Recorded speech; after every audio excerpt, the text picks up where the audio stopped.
Okay, welcome. Thank you so much to the Boulder Bookstore for giving me this opportunity to talk about my book, Georgie Summers and the Scribes of Scatterplot. I'm going to answer some questions and then read you a passage from the book. Looking forward to it. So, a brief synopsis of the book. The book follows our protagonist, Georgie Summers, who's sort of a loner kid living alone with his dad in upstate New York. But one day, his father is brutally kidnapped by a villain who steps through a portal from another world. Georgie enlists the help of his two best friends to try to save his dad. And they wind up in a world called Scatterplot, where scribes record and preserve the memories of everybody under their jurisdiction, of everybody back home on planet Earth. And as the adventure grows more dangerous, Georgie realizes that not only is he the only person left in this world, or our world, who could save his dad, he's the only person who might be able to save the memories of everybody he loves back home. So that's what the book is about. Second question, what inspired you to write the book? I always grew up reading, writing short stories as early as 7th grade, I remember. And I always just had a dream to tackle a full-length project. I don't really feel the world needs more stories, or at least my story. I just thought it would be really cool to write something that other people would enjoy.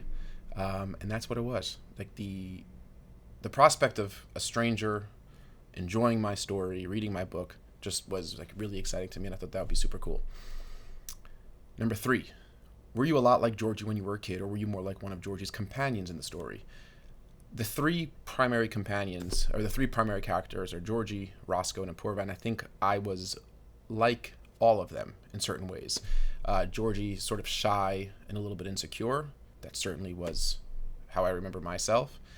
Roscoe deals with his insecurity by being loud, a little bit obnoxious, a little bit of a cad, likes getting into mischief, and he's quite irreverent to authority. I was certainly like that. And Apurva wants to accomplish good things and get recognition for them, and I was like that too. So I think there is a part of me in all those characters. Number 4, can you tell us about your writing routine? For me, it was really simple. I had to get it done in the morning. So I woke up every day for 3 years at 4:30, made myself a pot of coffee, went downstairs, and I wrote from 5 to 7:30, 5 to 8 when my kids would get up.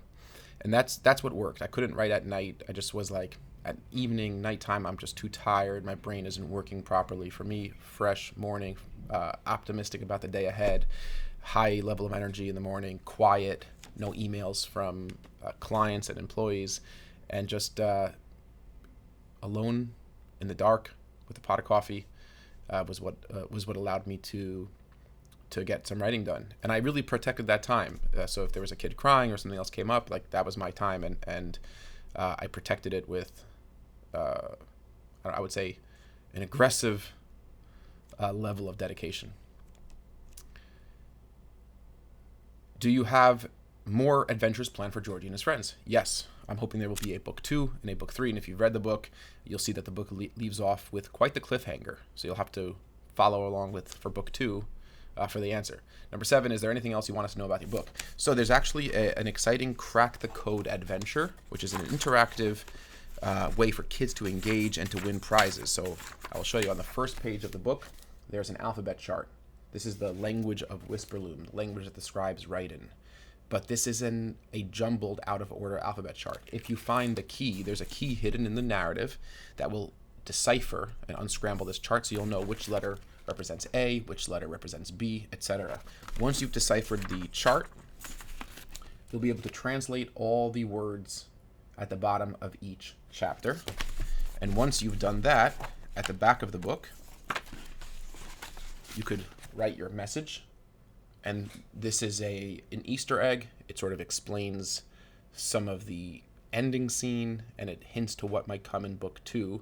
You upload it at the website, georgiesummers.com, or you just write it here and email it to me, and you'll be entered into raffles to win prizes. So that's an exciting, interactive Crack the Code challenge that kids could participate in and have an opportunity to win some prizes. And lastly, let me read you a short passage from the book. This is chapter 27, titled Roscoe Learned to Shoot. At first, Georgie thought the fiery mass soaring over his head was a burning chunk of debris. The sun blinked in and out as the form flew in front of it, a shadow of horse and woman and bow and quiver.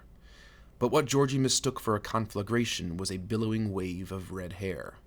Flint stopped in his tracks as the humongous horse soared over Georgie's head and landed between him and Flint Eldritch in a thunderous cloud of dirt. It was Rolly D. Perched behind her, clutching her waist like it was a basket full of YouTube subscribers, was Roscoe Harris. Beneath Roscoe's eyes were streaks of blue paint, and while Georgie would never admit it, he looked like a proper warrior. "Run," Rolly commanded. "Do as she says," Roscoe shouted, then smiled crazily at Georgie and Apurva. "We got your back, you wet noodles." But Georgie couldn't move. His back felt like it had been pierced by an iron stake, something which you might find in that blacksmith's shop. From her quiver, Rolly drew 4 arrows, a slender shaft of wood between each finger. She laid them against her bow's horizontal plane like rake tines, pulled back and fired. The arrows sliced across the clearing and struck 4 of Flint's men between their eyes. They dropped to the ground with a thud. A second later, a 5th man dropped to the ground, an arrow sticking out of his stomach.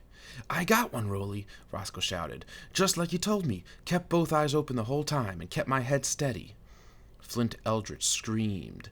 "Get away, you meddlesome." Rolly already had another arrow drawn against her bow. She fired at Flint just as he stretched his palm in her direction. Rolly's arrow splintered in midair, colliding with Flint's blast of dark energy, but sharp shards of wood impaled his palm. Flint screamed in pain and flung his other hand out. But Rolly was faster. Her next arrow flew straight through Flint's hand. He howled and stared at the arrow running through his bloody hand like a pole through a carousel horse. And that is that. Thank you very much for watching. Thank you to the Boulder Bookstore for hosting this author Q&A. And check out Georgie Summers and the Scribes of Scatterplot in Boulder and wherever books are sold, online and at retailers. Thanks again. I'm Isaac Rudansky, and happy reading.